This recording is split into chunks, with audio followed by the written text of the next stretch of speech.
কালকে মাইক পিট করে দোকানে ঝালমুড়ি এসপিজিকে দিয়ে তৈরি করিয়ে 10 টাকা কখনো পকেটে থাকে ওনার। কত নাটক! নির্বাচনের সময় গুহাতে গিয়ে বসে থাকেন, কখনো নির্বাচনের সময় বলে আমি চায়ওয়ালা, 10 টাকা বের করে ঝালমুড়ি খাচ্ছে। বুঝুন, সেই ঝালমুড়িটাও নিজেদেরই তৈরি করা। আর যদি তৈরি করা না হবে তাহলে দোকানে ক্যামেরা ফিট আগের থেকে ছিল কি করে জিজ্ঞাসা করুন। সব নাটক মানুষ বোঝে না।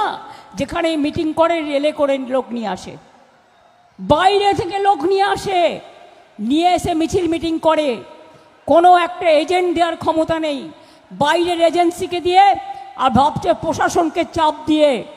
এখন যেহেতু ইলেকশন, মনে রাখবেন আগামী 3 সপ্তাহ বাদে তৃণমূল কংগ্রেস সরকারই আসছে এবং তারাই আসবে। কোনো রকম ইভিএম মেশিন যাতে লুট করতে না পারে, পোলিং স্টেশন থেকে শুরু করে একদম পৌঁছে দেওয়া পর্যন্ত সেন্ট্রাল ফোর্সকে দায়িত্ব দেওয়া হয়েছে আপনাদের পোলিং ইভিএম মেশিন লুট করবার। আমাদের কাছে খবর আসছে কাউন্টিং মেশিনে যারা ভোট গুনতে যাবেন, ধরুন আপনি 100 পেলেন, ওখানে কম্পিউটারে তুলবে 5। দেখে নেবেন যতক্ষণ কম্পিউটারে পুরো ভোটটা না তুলবে কেউ হাল ছাড়বেন না, লড়ে যাবে।